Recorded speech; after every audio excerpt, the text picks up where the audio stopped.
আমি জানি এখানে অনেক ছেলে আছে, এরা আসছে কিন্তু জিকিরের বৈঠকে, কিন্তু এখনো ওদের মেসেঞ্জারে চ্যাট অন আছে, এখনো চ্যাট অন আছে। অনেক মেয়ে এখানে এসেছে, অনেক মেয়ে এসেছে।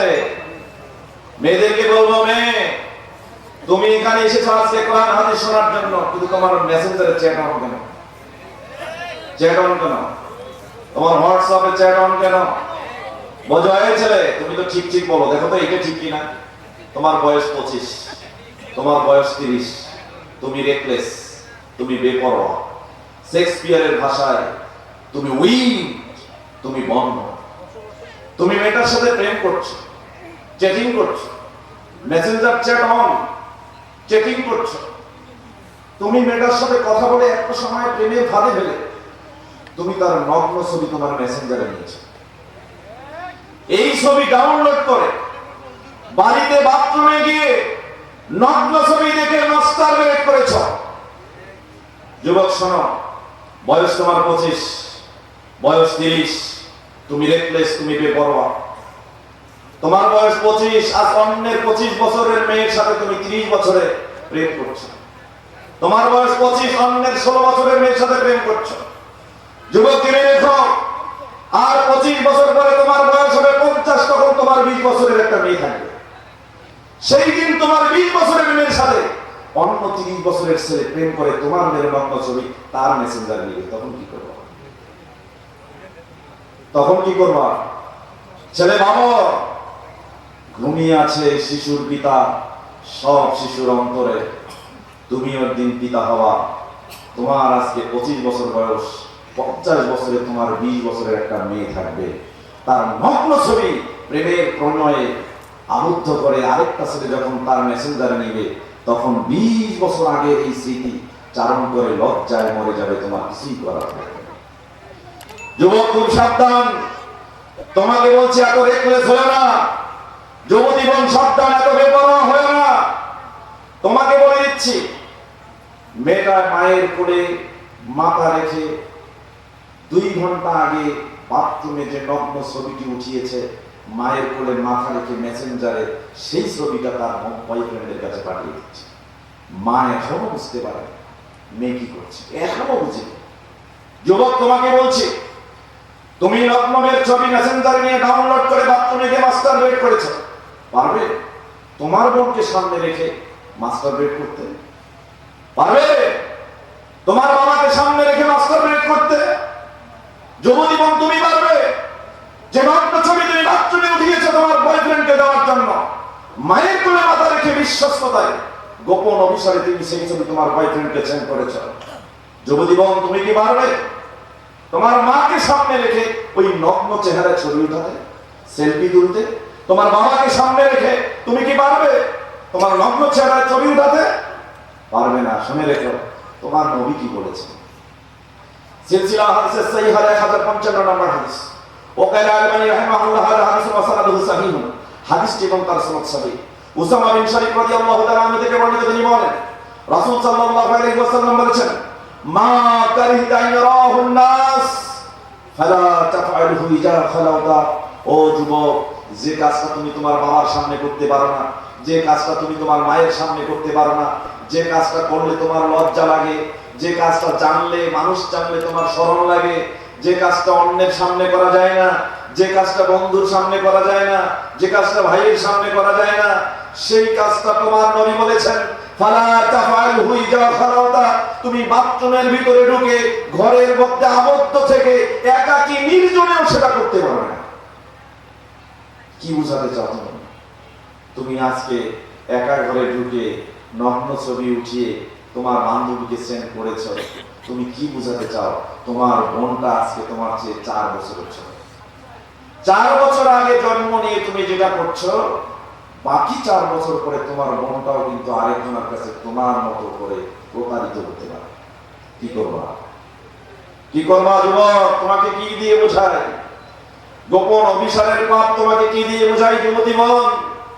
কালকে আমাদের দিনের সেই কথা চিন্তা করো, তুমি আল্লাহর সামনে দাঁড়িয়েছ, তোমার যৌবনকালের হিসাব দেওয়া হবে, তোমার বলার কিছুই থাকবে না। তোমার রব বলেছেন সূরা ইয়াসিন অধ্যায় 36 আয়াত 65, আল ইয়াওমা নাখতিমু আলা আফওয়াহিহিম ওয়া তুকাল্লিমুনা আইদিহিম ওয়াতাশহাদু আরজুলুহুম বিমা কানু ইয়াকসিবুন। যুবক, সেই দিন তোমার মুখে মোহর মেরে দেওয়া হবে, তোমার মুখ সেলাই করে দেওয়া হবে। যুবতীগণ, সেই দিন তোমার মুখে মোহর মেরে দেওয়া হবে, মুখকে সেলাই করে দেওয়া হবে। সেই দিন তোমার হাত কথা বলবে, সেই দিন তোমার পা কথা বলবে।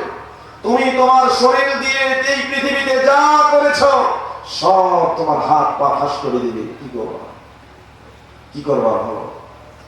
অতএব যুবক, এতটা রেকলেস হয়ে না, মোবাইলের চ্যাট অফ করে দাও।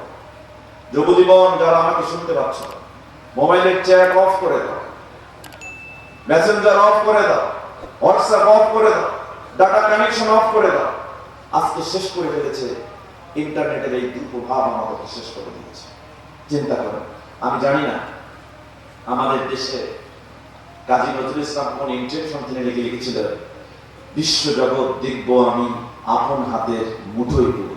আজকে আপন হাতের মুঠোয় মোবাইলের মাধ্যমে বারমুডার ট্রায়াঙ্গলে, যেখানে এখন পর্যন্ত কোনো প্রাণী পৌঁছাতে পারে না, সেখানে ড্রোন পাঠিয়ে ভিডিও করে বারমুডার ট্রায়াঙ্গলের সেই ওয়াটার হোলগুলোর ছবি আমরা আজকে মোবাইলে দেখতে পাচ্ছি। কোথায় বসে?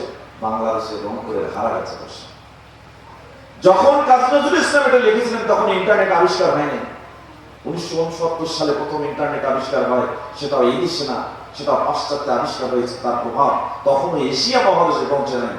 সেই সময় তিনি কবিতা লিখেছিলেন, হয়তো কোন ইন্টেনশন থেকে লিখেছেন আমি জানি না, তবে এখন সত্যি সত্যি আমরা বুঝতে পারছি আমরা আপন হাতের মুঠোয় সারা বিশ্বকে দেখছি।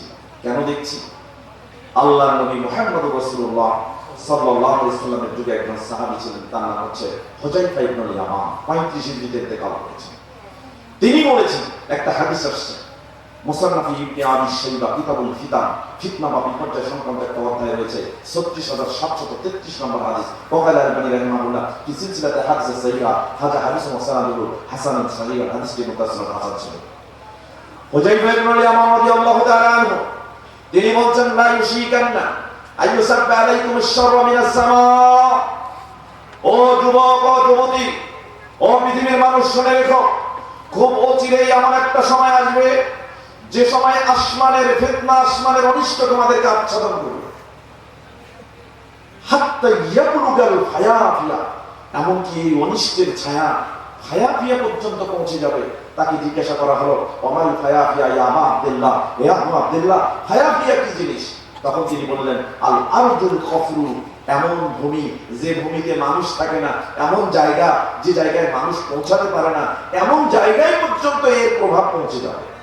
তার মানে তখন আমরা এই হাদিসটাকে বিশ্লেষণ করতে গেলাম, দেখলাম মুহাম্মদ ইবনে আব্দুর রহমান আল-আরিফি তিনি নাহায়াতুল আরাম নামে একটা কিতাব লিখেছেন। সেখানে 71 নম্বর পৃষ্ঠার মধ্যে এই হাদিসটা নিয়ে এসে ব্যাখ্যা বিশ্লেষণ করে বলছেন যে আসমান বলতে যেটাকে বোঝায় সেটা হলো মাথার উপর থেকে যে মেঘমালা দেখা যায় এটা পুরোটাই আসমান। আর জমিন বলতে যেটা বোঝায় সেটা হচ্ছে মাটি থেকে শুরু করে ওজোন স্তরের একটা স্তর আছে, পুরাটাই হচ্ছে জমিনের অন্তর্ভুক্ত। সুতরাং আমরা যা বলি, আমরা যা করি, সেগুলো সব আসমানের নিচে আছে এবং এর অনিষ্টতা আমাদেরকে অবশ্যই অনিষ্টের মধ্যে ফেলবে। তো সামায়ের অনিষ্টতা বলতে এখানে ইন্টারনেট অর্থাৎ আন্তর্জাতিক নেটওয়ার্কিং সিস্টেমকে বোঝানো হচ্ছে। আজকে ইন্টারনেটে আমরা ভুল হয়ে গেছি, ইন্টারনেটের অনিষ্টে পড়ে গেছে। আমি বলছি না টোটালি ইন্টারনেট একটা খারাপ অবৈধ প্রক্রিয়া, এটাকে বলছি না। আপনার হাত যখন অসুস্থ হয়ে যায়, ইন্টারনেটের ব্যবহারটাও অসুস্থ হয়ে যাবে। আপনার হাত যখন সুস্থ থাকবে তখন ইন্টারনেটের ব্যবহারটাও সুস্থভাবে হবে।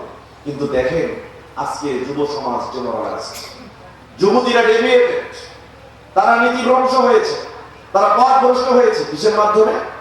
ইন্টারনেটের ব্যবহার। কেন?